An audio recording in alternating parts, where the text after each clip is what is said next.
In this video I'm going to take you through in quite a bit of detail exactly how Google earns its money and how the Google business works.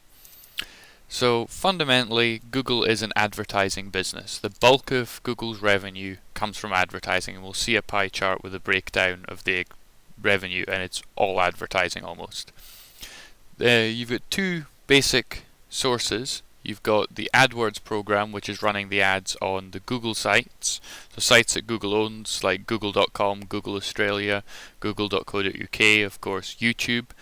And then you've got the Google Display Network that we call Adsense, which runs ads on websites that Google doesn't own. So it sells the ads on behalf of the site owners.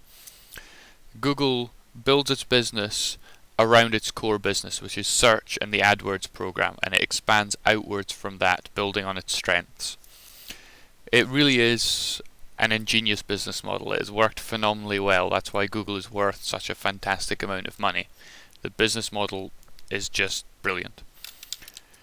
And I would argue that Google has a durable competitive advantage. It is extremely difficult to compete with Google.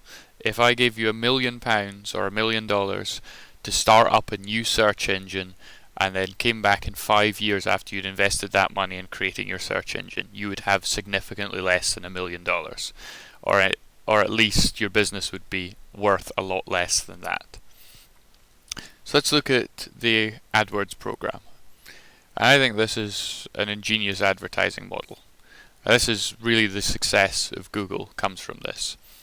Because when you've got a search engine, people are typing in exactly what adverts they want to see. So if you type in used cars and see adverts for used car dealers, you're not at all offended by that. The ads are not intrusive. They are exactly what you're wanting to see. You want to go and visit these dealers' pages. The advertisers have to bid to get onto this page, and unsurprisingly, in general, the highest bids are shown first. It's a little bit more complicated, but we'll look at that. So when you click the ad, Google gets paid, and then the next time you come and search for something, you type in what you want, and then Google generates ads on that topic. And with millions and millions and millions of searches every minute, this adds up to a very large amount of money, even with a small percentage of people clicking the ads. So let's look at how the auction actually works. Basically, the advertisers set what's the maximum they're willing to pay for a click. The highest and most relevant bid ranks first. With Google advertising, what they're trying to do is show you the most relevant ads that are going to earn them the most amount of money. And earning a lot of money is not just which ad's paying the most, but which is the most relevant.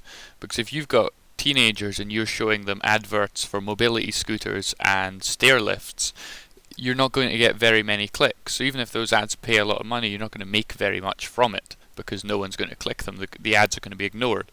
So they're trying to get relevance as well.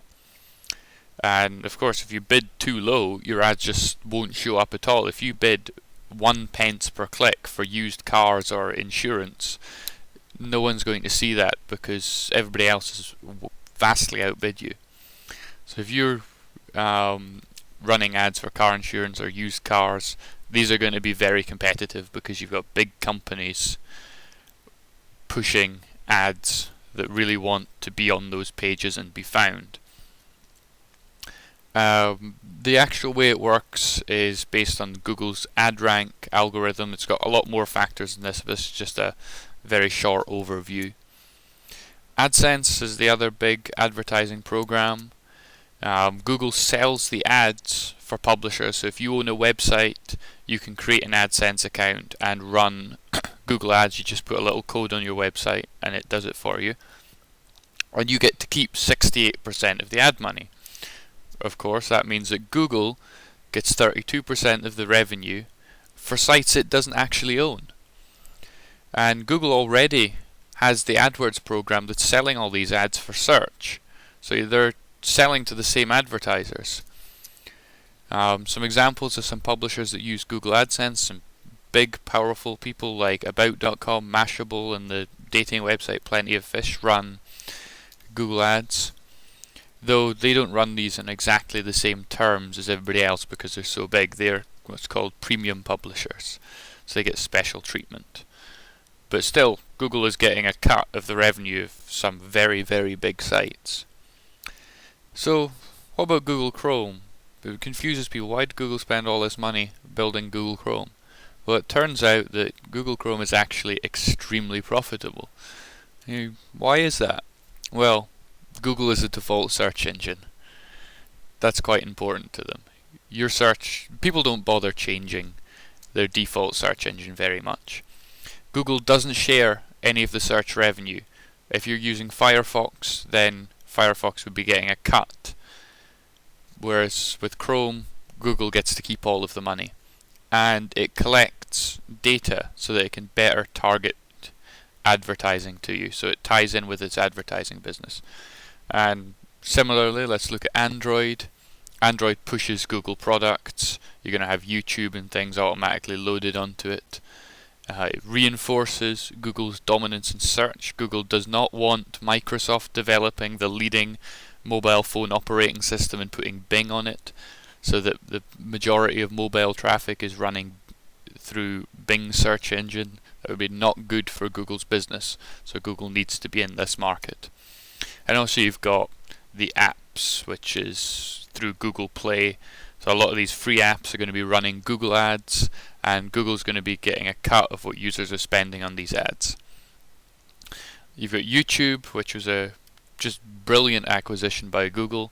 The simple reason is that when Google bought it, it literally flicked a switch and YouTube started making a very large amount of money. This is one of the few actual examples of synergies you can find in an acquisition. So let's look at exactly how this works. Google already has relationships with millions of advertisers, so it's got the ad inventory to fill YouTube with advertising. YouTube ads are actually quite expensive to buy, but despite this, they're actually still cheaper than ads on television, and you can argue very strongly that they're superior, because if someone doesn't want to watch the ad, they skip it, and people don't go out and make a cup of tea or something during the adverts and miss them while they're paying. They will just skip the ad and pause the video. So these ads are better value and cheaper. So Google is a low-cost provider for advertising. The durable competitive advantage that I alluded to earlier, as I said, you just can't compete with Google. It's going to be very, very difficult to take Google's core business from it and reduce their returns. That's why Google's earned such high returns. And you've got what we call network effects. The classic example to explain network effects is the telephone. If you're the third person to own a telephone, the telephone isn't particularly valuable. The value of owning a telephone increases with the number of people that own a telephone. Similarly with Google, the more people that search Google, the more attractive it is to advertisers. And the more advertisers there are, the higher the advertisers have to bid for the searches. So the more money Google makes. And the more money Google makes, the more it can invest in making Google products and making Google search better. What you find is that Google is able to vastly outspend their competitors on research and development. It's much like Intel. Intel vastly outspends everybody else in developing chips, so it has a very strong competitive position because of that. Google in 2014 spent about $8 billion on research and development. So to be able to effectively compete with that, you're going to have to start with an extremely big company. And let's move on to something I alluded to in the beginning, which is that they expand around their core competencies. We talk about digging the moat. So what do I mean when I say digging the moat? Well, this is a phrase borrowed from Warren Buffett. So we say a really good business with high returns is like a castle. Other businesses would like to steal your castle, so you better build a moat to protect your great business. Over time, other businesses and just changes in the business environment will wear down your moat, leaving you vulnerable. What Google has been doing is digging and expanding its moat outwards from its core businesses. At the center, you have search. This consists of the AdWords program that places ads on Google. This has relationships with millions of advertisers. By leveraging these relationships, it's very easy to create Adsense. Google then uses its scale to create products to better target ads, and hence making Adsense ads more valuable than their competitors, most of whom are out of business anyway. For example, AdBright. Moving one step further out, we see Google expanding the reach of Adsense. They already have the ad inventory. That's why they're moving into YouTube, and they took over Blogger. Finally, we see that Google creates consumer products which leverage the value of the Google brand. But crucially, notice that everything is interconnected. YouTube and Blogger exist to expand and promote Adsense, which is itself an offshoot of AdWords for search. You've then got Chromebook, which is the amalgamation of all of Google's services. You see, it's quite a smart business model when you put it all together. Just let's move on and tie up some loose ends. Google's also got some comparison sites where it earns commissions or fees. Things like Google Flight Search, Google Compare, Google Shopping, Google Hotel Search. These are just simple extensions to the Google search model. Google also operates a kind of what we call a freemium model. That's where you get the basics for free and you have to pay for the extras. So you get used to using a service, it becomes important to you, then you reach some sort of limit, and then you have to pay more to get the continuing use out of the service. For example, you've got things like Google Drive where you're limited by space, and Google Analytics. Google Analytics is what you have if you own a site and you want to know how much traffic you're getting, where the traffic's coming from, some hints about what people are searching for to find what you're publishing. And Premium Analytics is unbelievably expensive, $150,000 a year. Some other odds and ends, you've got the Motorola Mobility acquisition. A lot of that's been sold off. Google's now got a 6% stake in Lenovo. It was mainly bought for patents, but it's kind of important to the Android business. You've got Chromebook and the Chrome operating system. Google Play Store, it's quite self-explanatory. And you've got Google Wallet that earns a small amount of money for, I think it's 2.9% or something on transactions. And they also have a Google debit card.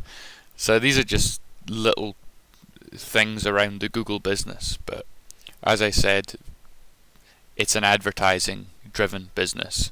So really the short answer of how Google makes money, it sells advertising in a very clever way. This is the numbers from the 2014 annual report, just put into a nice pie chart.